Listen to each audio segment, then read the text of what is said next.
All right, no cheating. What do you think it costs to fly a private jet from Austin, Texas to Pensacola, Florida for a beach vacation and back? Specifically, if you're a nerd, a Lear 60. Now, don't skip ahead to this video, okay? I want you to put it in the comments right now. No cheating. I'm going to show you what it actually costs, an actual quoted price that we did for a guy this summer. And then we're going to run a hypothetical scenario because no one tells you there are 4 ways to fly privately. Charter, jet card, fractional, whole ownership. Nobody tells you which one you should do. I'm going to show you the tool that I built that gives you exactly what you should do. And it's going to pop out a suggestion. And then we're going to take that and we're going to run it up against the other ones. And we're going to get super nerdy. So if you're on board, let's go. Sort of already set this up. You go to my tool basically that I have for my clients, and I already put in there. We got a mid-sized jet. Let's say if we're based in Austin, Texas, because this is the quote that we did for the summer. And let's say we're flying once a month. Okay, so we've got days that we're in an airplane, 24 days. Your typical destinations are, every once in a while you'll go to Dallas for business, but let's say you're typically going either to Destin, Pensacola, the Panhandle of Florida, and then flying into Gunnison, Colorado. Okay. If you go to Europe, you're gonna fly first class. That's what I tell all my clients to do. Don't buy a Gulfstream for that one trip you take to go to the Med in the summer. It doesn't make any sense. Okay. Typical number of passengers you're flying with. Say if you get a family of 2, max maybe grandma, grandpa fly with you every once in a while, or a friend's kid or something like that. Typical baggage, normal. Are you a golfer? Absolutely. I literally only put this to see if we're going to be friends or not. Trip type, long stays. Let's say not much business, typically going to be there for 4+ days.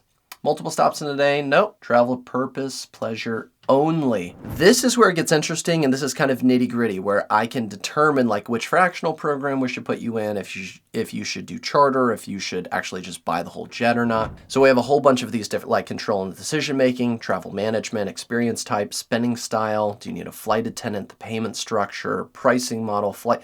All of these things that I've already kind of pre-selected. Basically, like I like to do it all. I don't need to buy anything over. I don't need to be overly luxurious. I like to know what my rates are when I fly. I don't like to get scalped, or maybe I need a heavy cabin twice a year or something like this, so we need to interchange it. Let's keep going. This is also nitty-gritty stuff that you just don't get asked before you spend $5 million with NetJets over 3 years. Minimum lead time. Are your plans likely to change? You fly your kids alone? Do you ever need more than one plane at the same time? Do you need an enclosed lavatory? This tells me like which aircraft we're going to try to put you in. Wi-Fi. Some people actually don't use Wi-Fi. They treat the airplane like it's the 1990s again, which I think is awesome. They read books. Could you imagine reading books? What a luxury. And other little ancillary questions, we get nitty gritty. Let's say we live on a portfolio, we don't have an operating company, we didn't make a bag this year, whatever, we don't need a write-off this year. Let's get the results. Okay, so results here. On-demand charter, we have a 92% match. This is the biggest thing. If we're just being honest, a lot of people could afford to buy a private jet, but either A, they've done that before and they've gotten burned, or they just want a one and done, okay? They just want a one-night stand with that plane. I want to use it once and then I don't have to think about it, because ownership can be a headache. 0 upfront investment or commitment. Yes, it's going to cost you more. Listen, say we go to Chicago for 1 day. Are we going to buy a car when we get up there to drive around? No. Are we going to rent a car? Probably not. We're probably just going to take an Uber. But if you go to Chicago for 2 weeks and we're driving around the area, you might want to rent a car because you're going to spend $2,000 in Ubers. If you move to Chicago, then we need to buy a car. It doesn't make sense to Uber everywhere, and it doesn't make sense to rent a car. You just buy one. See what I'm saying? So there's a break even, and it's not as clear when you're flying privately. So that's what this tool does. And then I even have kind of built in, all right, what's my next best thing? Now you can take this test as many times as you want, but an alternative to consider would be buying a jet card. Now, there are pros and cons to having a jet card too. Here's the deal. Let's go even nerdier. I'm gonna go ahead and show the quote. So if you guessed in the comments, our quote, okay, that we actually quoted for a client this year was $30,000 all in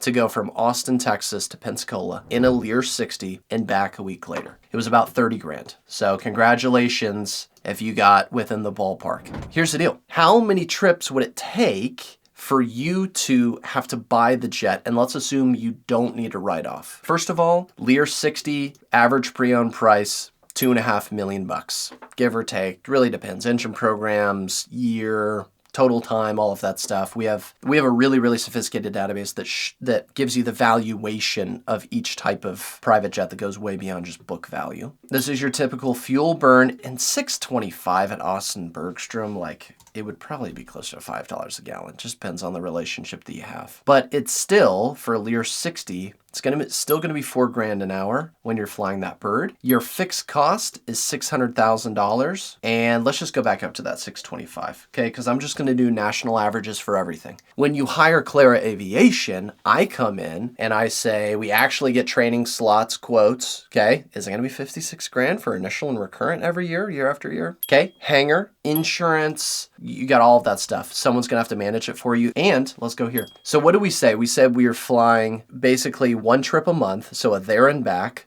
2 hours there, 2 hours back. You times that by 12, you get about 48 hours. So 50-hour annual hours, roughly. Okay, sometimes you get some maintenance trips and, you're down or whatever it is. You have to divert once a year. Okay, so your annual budget here is $824,000 a year owning a Lear 60, and that does not include financing, and that does not include chartering it out. We could come in here and say, well, we're actually going to charter it out. Let's say if you're only using it 50 hours a year, you could probably get 500-600 hours of charter. Let's say your net hourly rate to the owner is $6,500.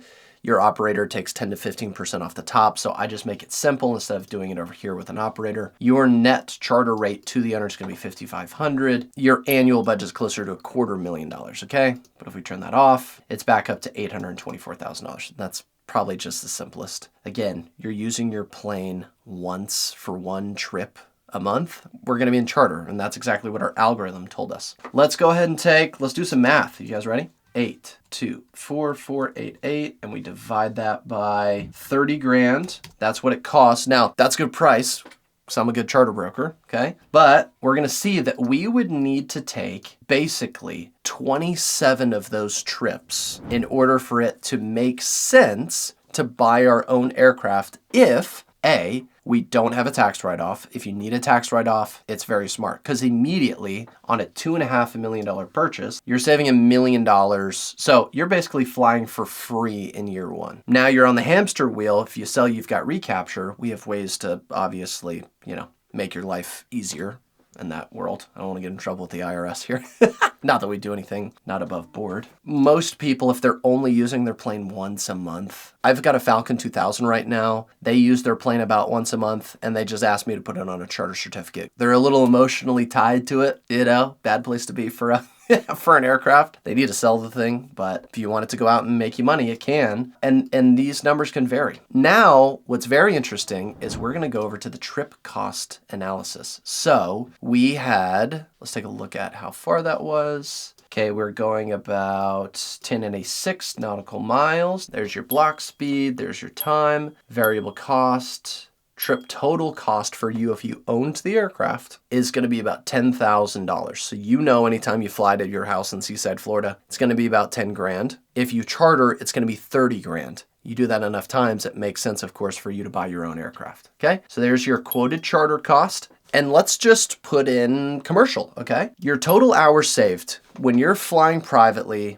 I always give a 2-to-1, okay? So we're going to save about 10 hours on either side, right, when we fly private over commercial. Let's assume it's $500 for a round trip ticket to Pensacola and back with 6 people, 6 passengers. And let's give it really low. Let's say you've got a kid in there, your wife in there. Now, you guys might value your time a lot more than $100 an hour. If you're flying privately, your time's worth a lot more than $100 an hour. But I'm going to be ultra conservative and just say you're basically break even if you calculate how many people are on the flight, what the value of your time is, what it would cost already to fly commercial. And yes, this is a luxury. Not everyone can do this. You've got a private aircraft expense of about 10 grand, and you've got an all-in commercial trip cost, including your time, of about 10 grand. Let's be adults here. Let's not bury our heads in the sand. Your time is valuable. It's probably way more valuable than $100 an hour. I mean, if you're paying the way that Dan Martell does this, you guys want to get nerdy? Now I use his calculator. You basically have 2,000 work hours in a year, 40 hours a week, 50 weeks out of the year. Let's say you're paying each one of your high-end executives about that. You divide that by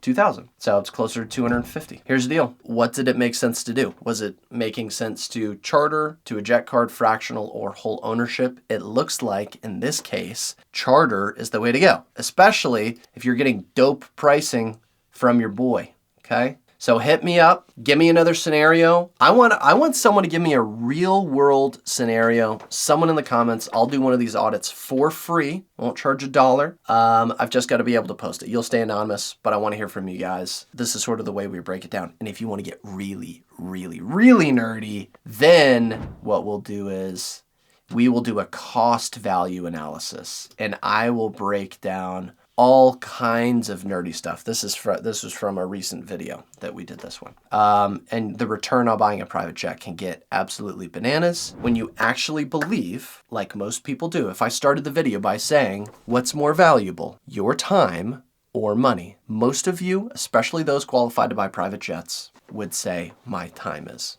And you can't really put that on a spreadsheet. You can't really quantify it. That's exactly why Arnold Palmer said the private jet's the one expense I just can't justify and I just can't live without. That's a privileged thing to say, but at the end of the day, we only have a limited time on this earth before we meet our creator. Life's too short not to fly private if you can.